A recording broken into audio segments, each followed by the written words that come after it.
Hello, everyone, and welcome. Today, I want to talk about DJ intros. As many of you know, I posted on my page that I want to start a podcast, and I was asking who would be interested in stuff. So before I get it going, I need to talk about intros. So if you guys are going to be sending in your songs to put them on the podcast, you guys are going to have DJ intros because I kind of want to make the podcast sound a little bit professional. So we're going to need intros and outros. Now, I'm going to be showing you guys this track I made, and I'm going to be talking about how I made the intro that certain way when I drop the song in and so forth when I add certain stuff. So little disclaimer, I'm going to be playing the audio file through a track here. All this because for some weird reason, Trillion's acting up whenever I run Ableton and MME/DirectX. It gives me a weird pattern that I did not program. Like you can hear it. It's that's not what I wanted, so it sounds really weird.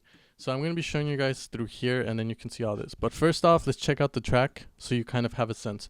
Whenever you're making an intro, you kind of have to think how your track is going to progress. So pretty much you must have an idea in mind. If you don't, other things you can do, I'll explain. And then pretty much we'll go from there. So this is the track that I made. So pretty much it drops at 33 bars, which is pretty normal for any track to drop at, mainly talking about the higher tempo stuff like 128 to 136. There's different formats you can do, but mainly the most popular one is dropping the track at 33 bars. Usually if I had this at 128, well, I do. When it hits 33, it's exactly 1 minute. So that's the whole purpose of that. So we have a minute intro. So the DJ is going to know, okay, this song has an intro of 32 bars. I know when to mix it in with this one. Pretty much that's the purpose of this, and it will make your songs be playable by a DJ and by podcast and so forth. So here, let's check this out then. So here we have the transition from intro to the drop.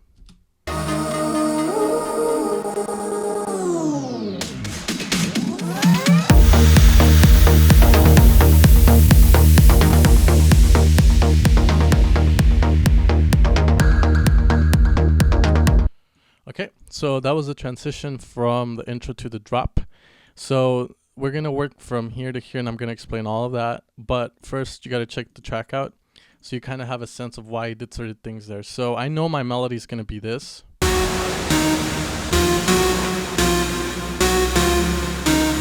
And this.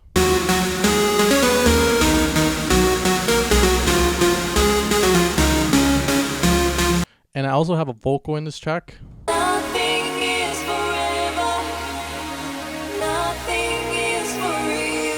Okay, so in my head, I'm already thinking, okay, how am I going to introduce the vocal?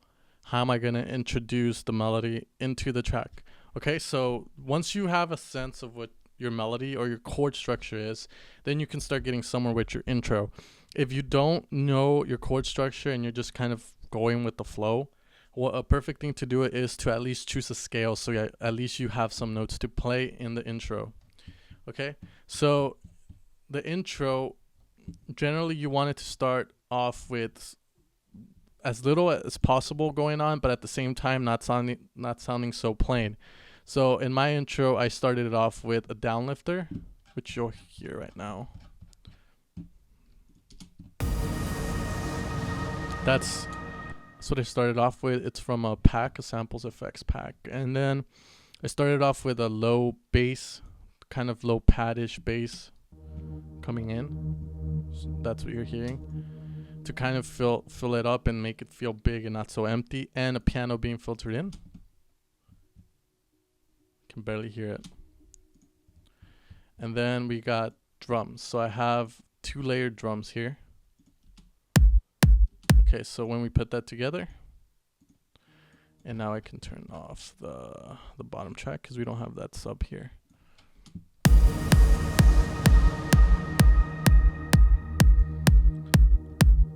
Okay, so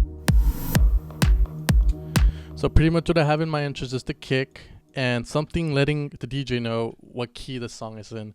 Usually he'll know before he mixes it in, but it kind of gives a sense, okay, this is in the F. I believe it's in the D sharp key, okay? So he's going to know, okay, this is in D sharp. So for me, every 8 bars you can have a change, but for me here I started off after 4 bars. On the 5th bar, this repeats, and I added the claps in, along with some percussion shots that are being ping-ponged.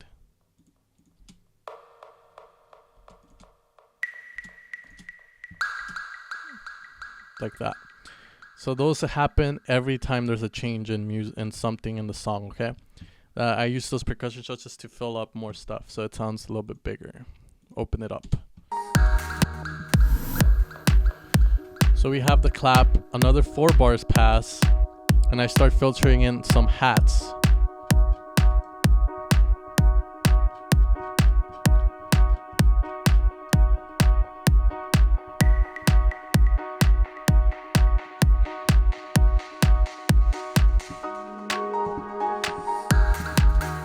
Okay, so oops, I'm trying to find where I'm at. Okay, so here we have the hats being filtered in.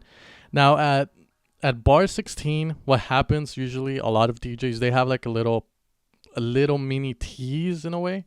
You could call it a tease, or you can add different stuff where you kind of show them a little bit of the melody or introduce like the beginning of it, like I did here. But then I also introduced the vocal here.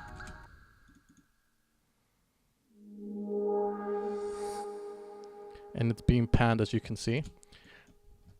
And then it comes back in, but this time it comes back in with more percussion and a pluck being filtered in. And here we have a kick pad, which I like to call that. And pretty much what it is this. So it's more atmospheric type of stuff. So let's check it out again.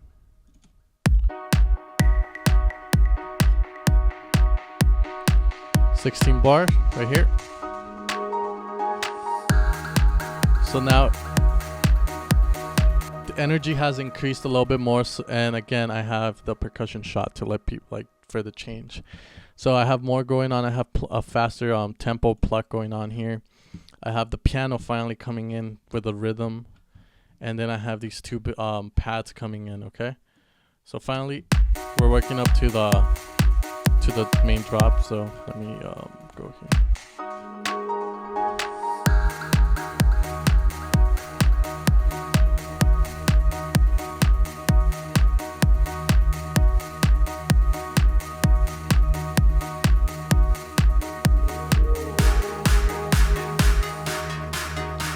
So here what happens is halfway through the 16 bars that are left to reach 32, the drums are gone for the last 8 bars, and this pluck's being filtered in, and you can hear it. And then we got the piano, and we got some drum fills, which are sampled from a pack from Sennheiser. I think it's called the Progressive Drums pack.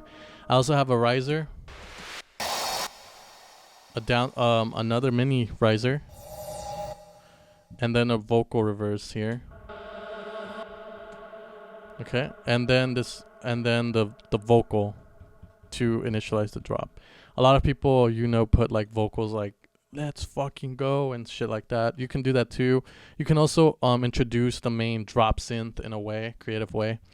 So here what I did is I had the vocal, and I used a lot of effects. It was the Blue Glitch, the chopper from Ableton, which is the auto pan. It's a preset on there, some reverb and some auto filter. And here's the glitch. So if you see this,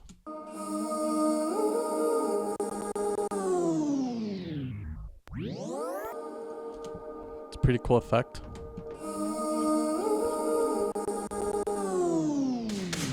And then I used the drum fill, sampled from Ultimate Drum Fills 3. Which I think, there's some auto pan on that to give it that effect, like left and right. So it's pretty cool. So it doesn't sound lame and sampled.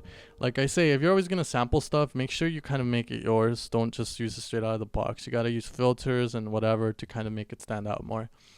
You don't want people to be like, oh, I know that sample from certain songs. Like I've heard tracks that use them and I'm like, oh shit, I know that sample. And I go and look and it's the same sample. So yeah, so the intro, pretty much you don't want that much going on.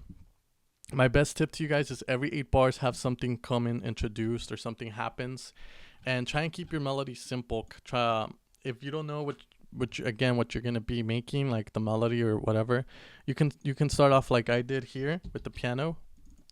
Is I just played a groove with the root note of the scale, so I knew it was a D sharp scale. So D, and then I used like a chord, and I just played that over and over again. I did a little snippet melody here, which is really simple, and then just kept it going with that. And then again, you want your effects. If you don't have effects, your intro's gonna suck ass, and you need effects to fill it up. Okay, so hopefully this was kind of helpful. If you guys have questions, let me know. If you have a track and you need help with your intro, just send it to me and I'll try and help you out as much as I can. I'll kind of hint stuff and so forth. And again, guys, I'm starting a new podcast. I'll put up an email where you can send all your links for your tracks with download links. And make sure they have an intro and outro. Makes life easier. If they don't, it's fine. I'll find a way to bring it in. But hopefully you guys are in the mood to do this, and hopefully we get a good turnout. Anyways, I hope this was kind of helpful. And again, questions, send them to me, facebook.com/simworldmusic.